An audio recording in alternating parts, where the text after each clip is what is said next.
Coming up this morning on the Elected Podcast, you have T-minus 40 days until you go to the polls for the 2018 midterm elections. This morning we talked to the candidate for the 119th Assembly District here in New York on the Democratic side.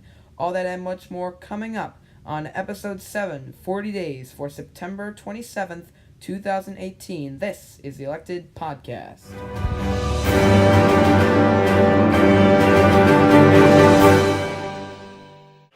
Here with me now on the podcast is the Democratic candidate for the 119th Assembly District, Marianne Buttenschon. Thank you very much for coming on with us.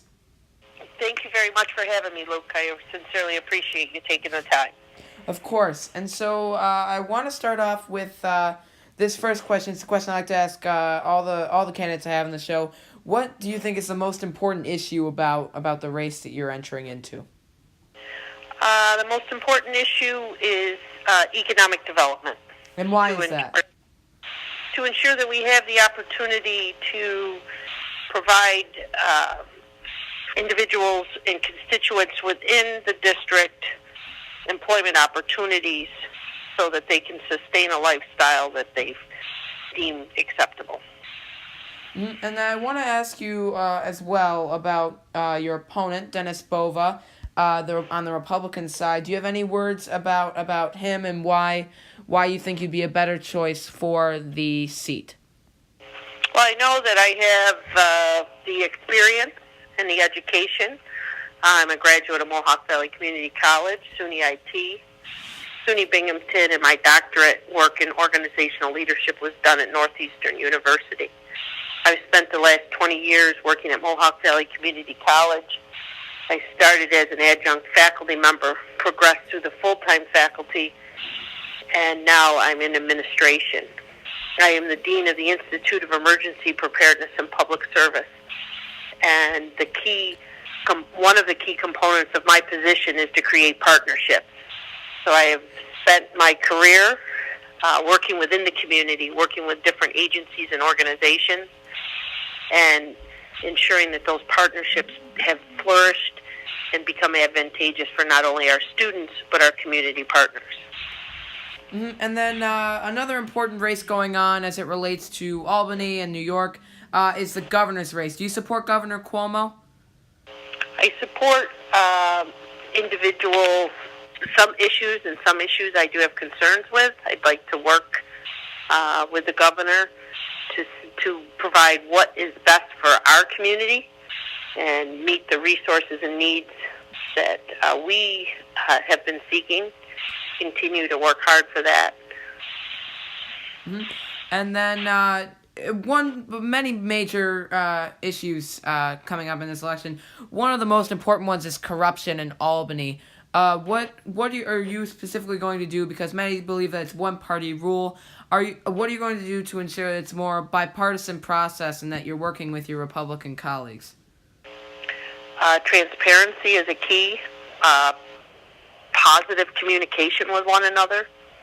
As I stated within my career, I've had the opportunity to work with many individuals.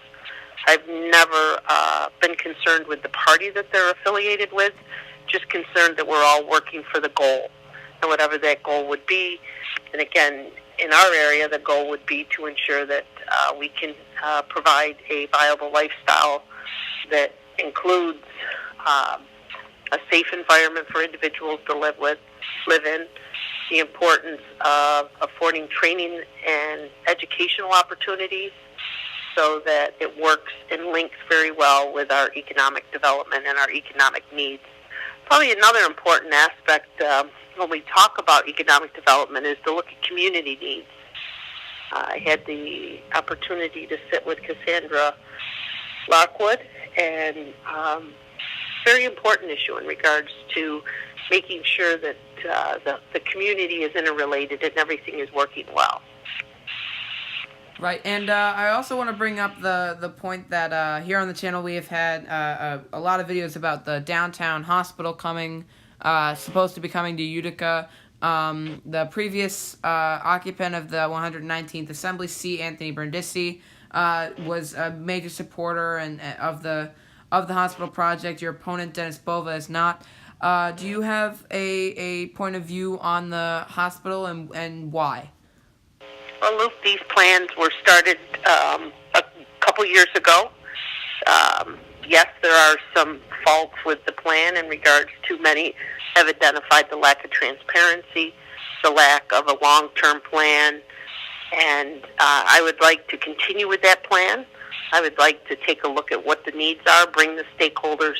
Again, the key is communication, to work with one another, to find out what will be best for our community. There's no doubt about it. There's many questions. What will happen to the hospitals that are vacated? So that would have to be a part of the plan and part of the questions we need to ask. But to say that we are not going to continue looking at a plan that has been progressing over the last 2 years doesn't seem logical. We need to take the time to take a look at it and progress forward. I will look for ensuring transparency. I will look for stakeholders to come to the table to make sure their concerns are heard and met so that we don't have individuals working against each other but working with each other. The common goal is to bring optimal health care in a state-of-the-art format to our community. We deserve it. We need it. So let's figure out how we can get there. Right, and also I had asked the president of the Utica Common Council, Michael Galimi, I asked him if the people who support the hospital are doing a disservice to the community, and he brought up the fact that, he said yes, and he said that he brought up the fact that tax revenue will be lost, not just in losing the businesses that are down there, but also in the construction costs and all this other stuff. Would you do anything to ensure that this money goes towards healthcare? Because as it's slated right now, according to the filings that we've seen about the new hospital, there will not be any new medical equipment, at least not a part of this stage of the project. It's all being moved over from the older facility. So what would you do, if anything, to ensure that this $300 million from the state is going towards healthcare and not just going towards clearing land for the building? I think, again, it's talking to the experts, talking to the individuals that understand what type of equipment is necessary. I had the opportunity to sit on various committees, and the committees did talk about the importance of ensuring that, yes, you need optimal technology. You need what has to for the hospital to run at the state-of-the-art 21st century.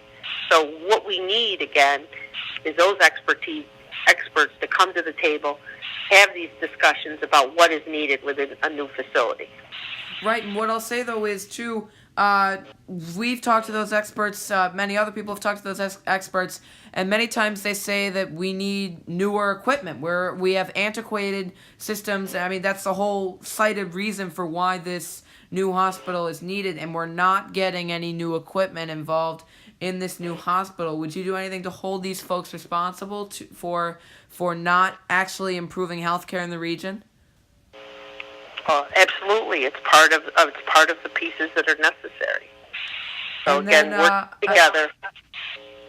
Sorry, continue. It's fine. No, go ahead. Go ahead, Luke. Oh no, I was just wondering.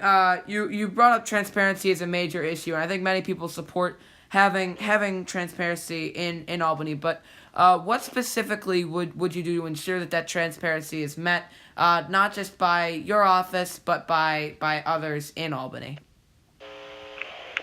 I think face-to-face regular meetings are a basic approach that's been used for centuries. I also think that we have the advantage, similar to the conversation you and I are having, that it can be done via technology, whether it's various software platforms or if it's done in a mode that everyone feels that they were able to speak and be heard so that it benefits all.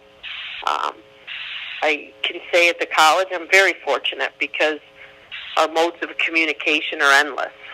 We have extensive online learning, but we also have on campus. So I think providing those various venues for individuals so they feel comfortable and feel that they're a part of the process. Mm-hmm.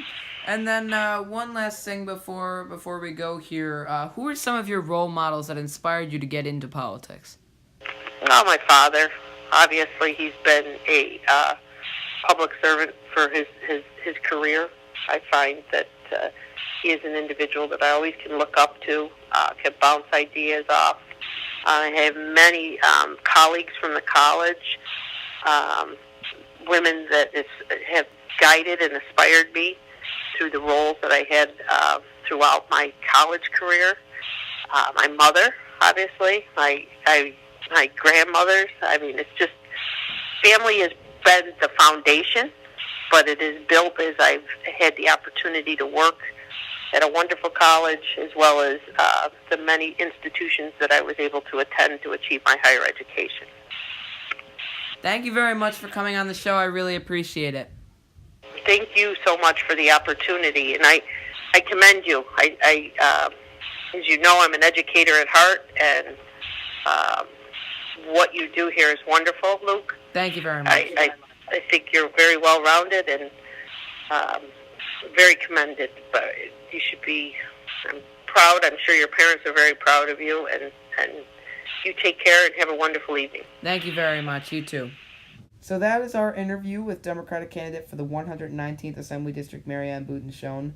A really lovely woman. We interviewed both of the candidates for that race, Dennis Bova, on our live show, which you can watch now, as well as now Marianne Buttenschon. I really wanted to take a break and focus on local politics, New York politics, because those are important races too, especially as it relates to the downtown hospital. Speaking of the downtown hospital, we're going to have a lot more new stuff out soon. I showed you the sneak peek the other night of an interview that we have new as it relates to the hospital. We're going to have much more interviews, and our final installment of the hospital miniseries. No! Episode 6 will be dropping soon. I don't know exactly when, but very soon, so be on the lookout for that. Be sure to subscribe and hit that little bell for notifications. This week has been absolutely crazy. Brett Kavanaugh's hearings are nuts. It's history in the making, really.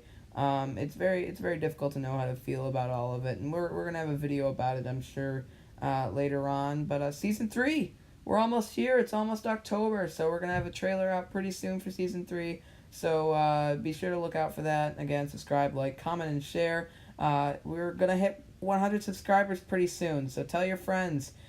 Be that 100 subscriber. We're gonna have a video coming out about that if and when we hit that mark. So I just have to thank you once again for all the support that we've had here on the channel. It's wonderful. It's remarkable. It's been absolutely amazing. Just getting back into the groove of school now. It's been a few weeks, so we're gonna start pumping out those videos very soon. But until then, thank you very much for watching and listening. As always, I'm your host, Luke Radel.